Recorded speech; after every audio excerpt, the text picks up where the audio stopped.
About a year ago, I got what I consider to be the best job ever. I'd been hired by Bethesda to help test their games and aid them in fixing bugs.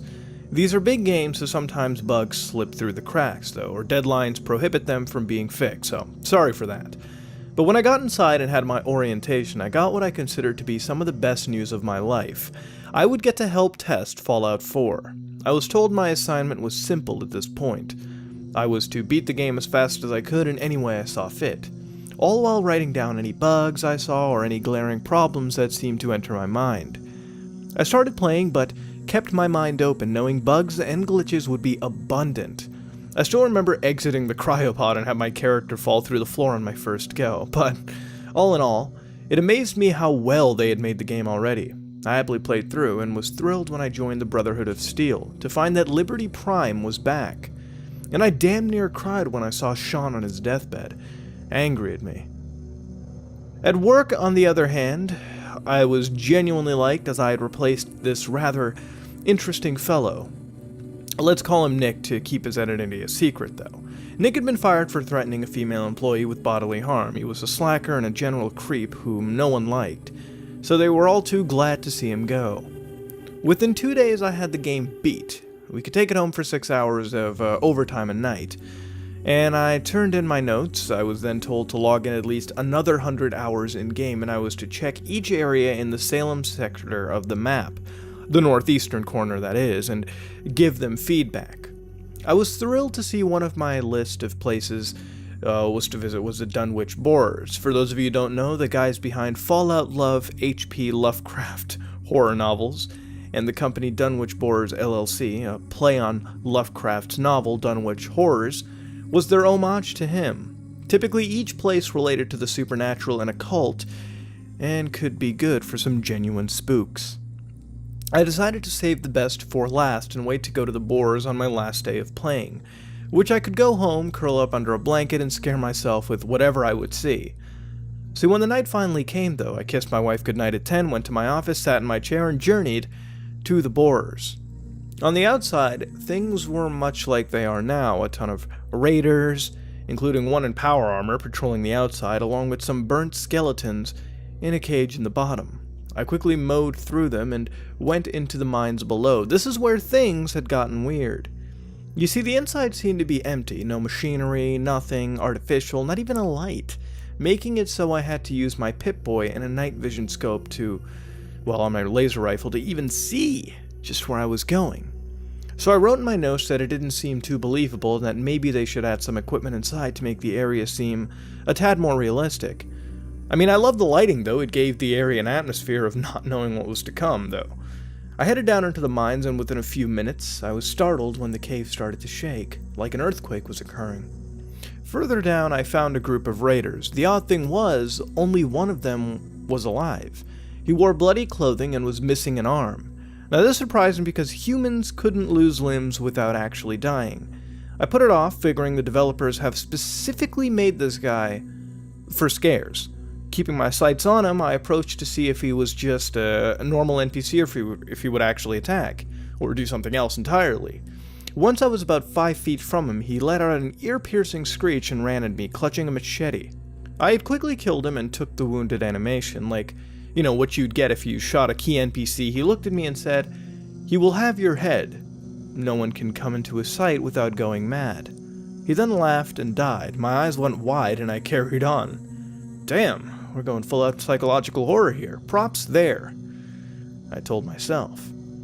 As I carried further down, I heard a deep voice echo through the caves. "Come no further, Seth, lest you wish to go mad and feel my revenge."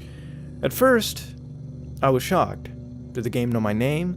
I laughed off the thought, though, after a second and reminded myself I did name my character Seth. And Codsworth does call me by my name, so they probably did the same effect here, I whispered to myself, surprised to see all the effort they had actually put in. I carried on around a corner and heard, "Fine, you have doomed yourself."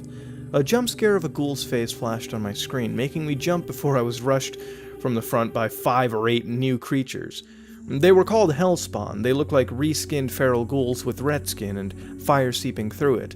This became the only source of light other than my Pip-Boy. I went into vats and made short work of them. They were only more durable than normal ferals after all. I heard the voice again. Congratulations, mortal. You have passed the first test. The test of body. Now you must pass the test of mind to be graced by my presence. I carried on like normal, excited to see what the test of mind could even be. I soon found that lanterns began to guide my path at the feet, making it so I could switch off the Pip-Boy. I didn't know, though, that a personal hell had actually awaited. The lanterns led me to a narrow crevice, just big enough to walk through. I began to hear music as I entered, slow and eerie as I found my character unable to move faster than a walk. I heard the voice once more. No mortal has ever survived this. The test of mind will end you. My hell began as I suddenly saw an image of a real-life accident scene, a mangled corpse that had been cut in half by a truck. It looked like someone had slipped in and took a picture with a camera phone. I nearly vomited at the sight. I began to retch and heave. What the fuck? I mean, what's wrong with these people? You can't put that in a game, right? As I went further and further to see what other depraved shit that even occurred in it, I was greeted by more images and even a few short videos. A pregnant woman killed with her child cut out and laying next to her, a man with the head split open, even a clip of a man blowing his brains out with a pistol. All these eventually made me vomit into my trash can. Soon enough, I made it to the end and was greeted by a bunch of lanterns surrounding a stone eye. Congrats, you made it to the other end, Seth, I heard. The voice filled with spite, but I have one more image for you, one that shows you my own personal demon. An image flashed this time, and I was greeted with my own face. A day before I started my job at the supermarket with my wife, you see, Seth, this is a voice talking, you ended me. You took my job, you took my every reason for living. I know I could never kill you, but I could kill your spirit, you see. This modded disc was my idea when I was told I had 3 days before I was let go.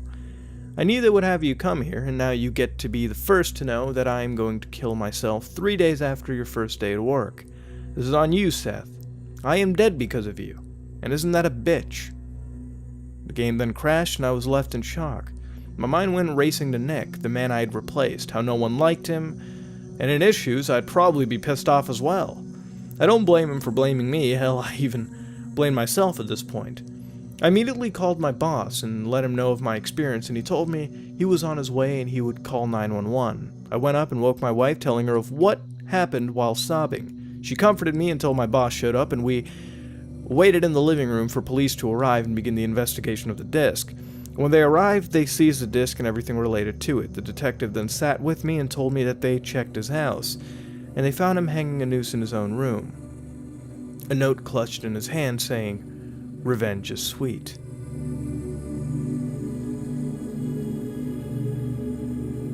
So first of all, I'd like to begin saying that I did like this creepypasta, but there are some glaring issues that, well, do not make me agree with this creepypasta's nomination as Creepypasta of the Month, typically. Now, I've been looking into this, and of course I've been reading it a few times over before doing this. It was given the April 2016 treatment and love, and of course I don't disagree with that. I do like it, but there are some glaring issues that I can't agree with. For one, let me talk about the glaring issues.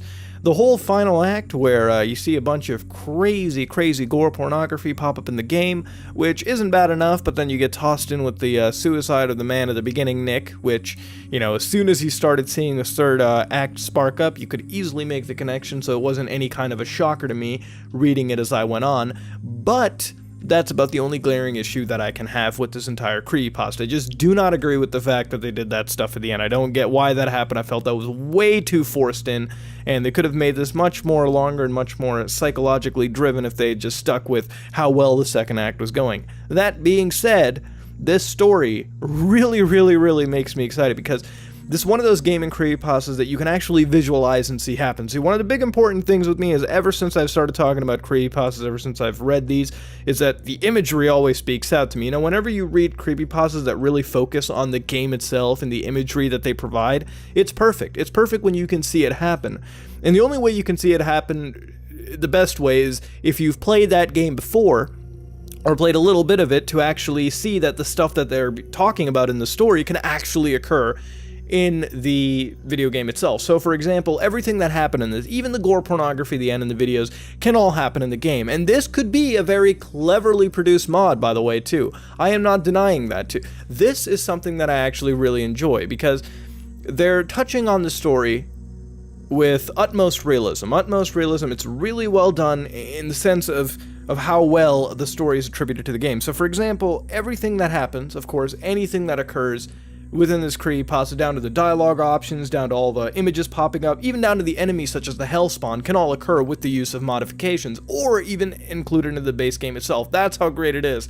And I don't know whether to thank the creepypasta writers for keeping it so sane, or thank the modding community behind Fallout for keeping it so open-ended and so full of life, down to the point where you can literally do anything with this game franchise.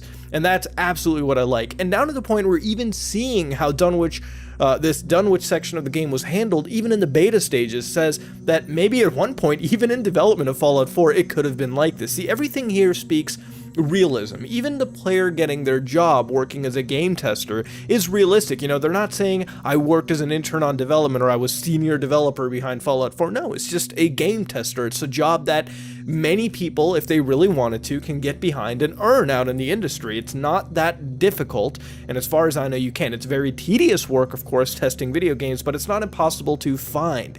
Even out of the point where you have police included and the boss of Fallout 4, which, you know, that's a little bit of a stretch. I don't know if you have the project manager backing the story up ever in reality, or if it would ever happen, really, or if it would ever slip through the cracks.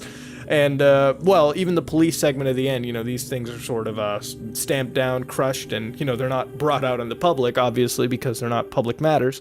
But, all of it's done really, really well. Everything you can see sort of happening in reality. It's very grounded in it. There's nothing sort of supernatural or spooky about it. It's not like this character eventually ended up having dreams of these Hellspawn attacking them or Nick infecting the mind. It's actually a really well done, true-to-life story. You know, if life got this fucked up for this individual, that's what I really enjoy about it, and that's all I can really say. That's why I like it, but there are glaring issues that definitely speak out against the story. You know, just reading that final act, it hits me in the face. I just don't know how to settle that one down. It's really, really weird. It's really, really not done well. But ultimately, I think we're going to end this analysis over here. I think I've said all I really can, and I would like to ask you what you thought about this creepypasta in the comment section below. Do you think it deserved the creepypasta in the month title, which I unfortunately do not cover often, but we have a bunch here, which, hey, could be the next few episodes easily. And let me know what you thought about it, let me know what you would rate it, and let me know what you'd change to make it better. I'd love reading your comments in the comment section below, specifically for this. This definitely did intrigue me, and I wish somebody would make a mod like this on the PC or Xbox One or PS4, whatever system they can. Ultimately, this has been another episode of Haunted Gaming, part of Creepypastas. If you like what you saw, please like, comment, and subscribe. Dislike it if you dislike it. This is me, Mudahar, and I'm out.